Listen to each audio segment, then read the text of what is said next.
Hello students, BA first year की आज की क्लास में हम व्यवहारवाद की आलोचनाओं के बारे में पढ़ेंगे। पूर्व में हमने व्यवहारवाद के अर्थ के बारे में, उसकी उत्पत्ति के कारणों में, उसकी उत्पत्ति के कारणों के बारे में और व्यवहारवाद के जो 8 लक्षण थे जो कि डेविड ईस्टन ने बताए थे the current meaning of behaviourism नामक अपनी रचना में। उसके बाद में आज हम इसकी आलोचना के बारे में पढ़ेंगे। आपको मालूम होगा कि कोई भी सिद्धांत अपने आप में कभी भी पूर्ण नहीं होता। कई बार स्वयं प्रतिपादक क्या करता है, जब उसकी समझ का विकास होता है तो वो उसकी क्या करता है, आलोचना करता है। जब हम व्यवहारवाद के प्रमुख आलोचक की बात करते हैं तो सबसे पहले तो डेविड ईस्टन का नाम ही ले सकते हैं, जिन्होंने क्या किया, इसकी कमियों को स्वीकार किया और उसके बाद में उन्होंने उत्तर व्यवहारवाद की अवधारणा का प्रतिपादन किया।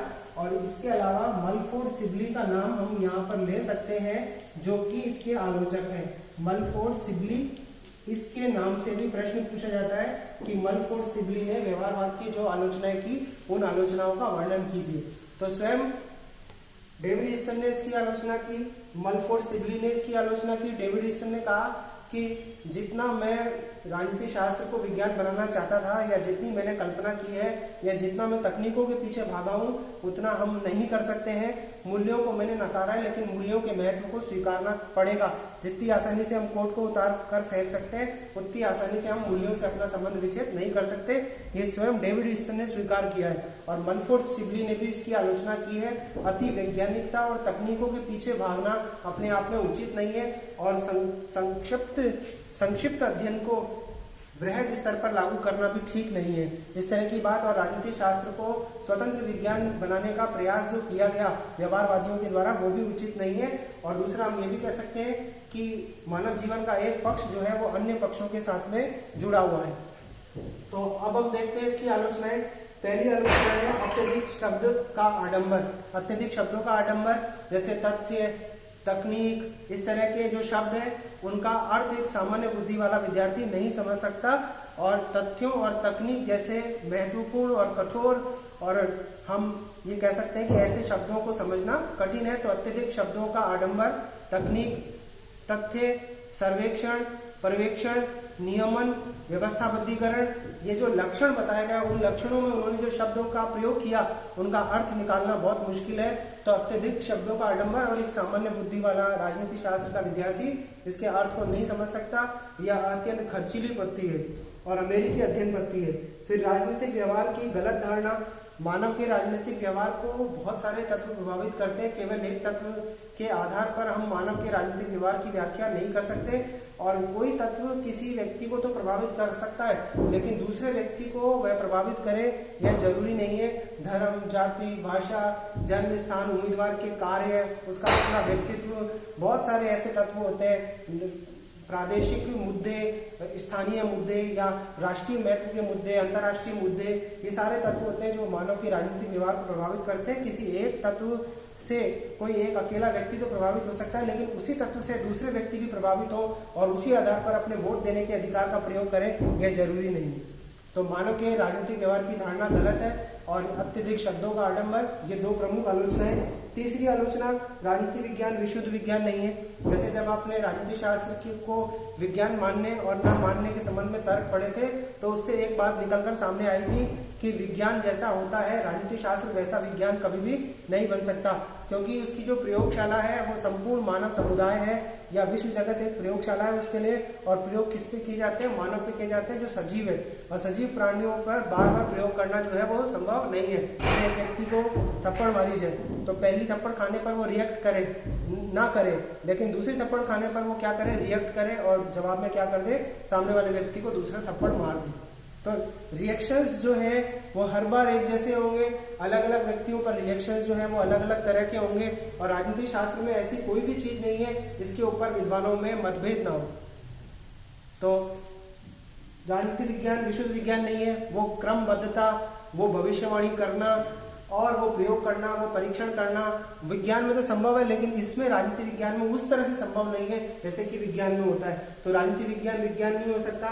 पद्धतियों पर या तकनीकों पर बहुत ज्यादा बल देने से तथ्यों की उपेक्षा हो जाती है, या हमारा जो उद्देश्य है अध्ययन का उससे हम विचलित हो जाते हैं। व्यवहारवादी ये कहते हैं कि हमारा उद्देश्य जो हमने निर्धारित किया है, उस उद्देश्य को प्राप्त करने के लिए हम किसी भी तकनीक का प्रयोग कर सकते हैं, चाहे तकनीक सही हो चाहे गलत हो, चाहे खर्चीली क्यों ना हो, उसका लाभ थोड़े से व्यक्तियों को ही क्यों ना मिल रहा हो, हमें अपने उद्देश्य को हासिल करना है। लेकिन ये अपने आप में पूरी तरह से अनुचित है। तकनीकों के पीछे भागना एक प्रकार से पागलपन है। फिर मूल्य निरपेक्षता संभव नहीं। स्वयं डेविड ईस्टन ने स्वीकार किया कि जितनी आसानी से हम कोट को उतार कर फेंक सकते हैं, उतनी आसानी से हम मूल्यों से अपना संबंध विच्छेद नहीं कर सकते। मूल्य किसी भी राजनीति शास्त्री को, किसी भी विद्वान को अवश्य प्रभावित करते हैं, और मूल्यों को ध्यान में रखकर ही वो क्या करता है, अपनी विचारधारा का और अपनी नीतियों का निर्धारण करता है।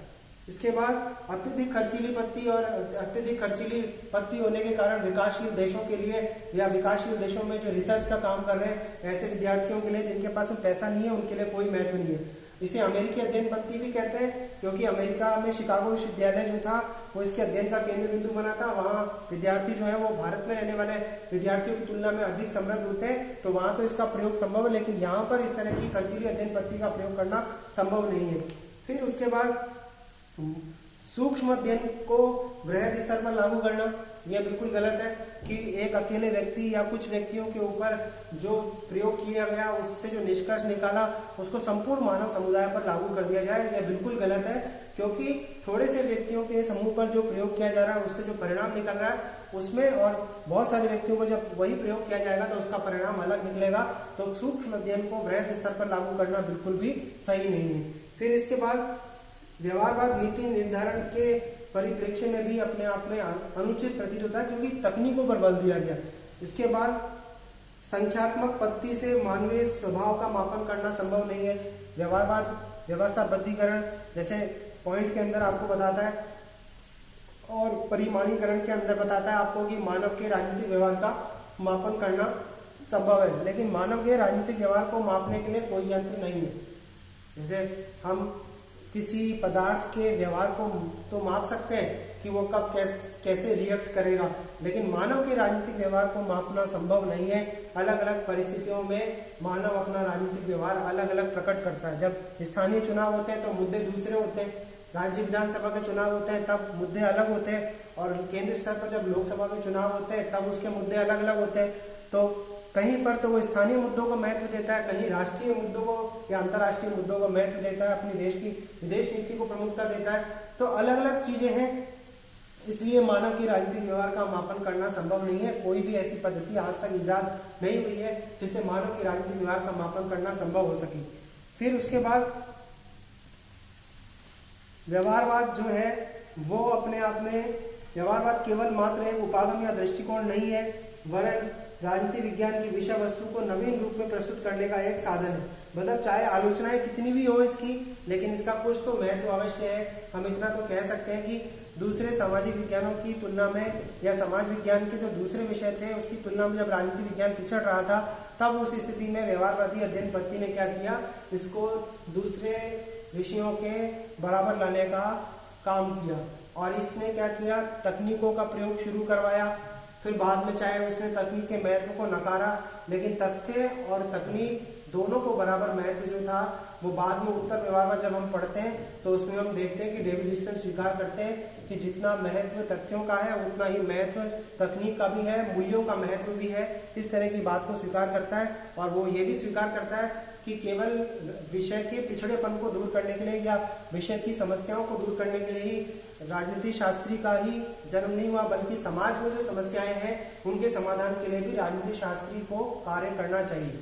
तो आज हमने क्या पढ़ा, इसकी व्यवहारवाद की आलोचनाओं के बारे में, और व्यवहारवाद के प्रत्युत्तर में जो नई अवधारणा ने जन्म लिया वो अवधारणा कौन सी है, उत्तर व्यवहारवाद, जिसके बारे में हम कल अध्ययन करेंगे।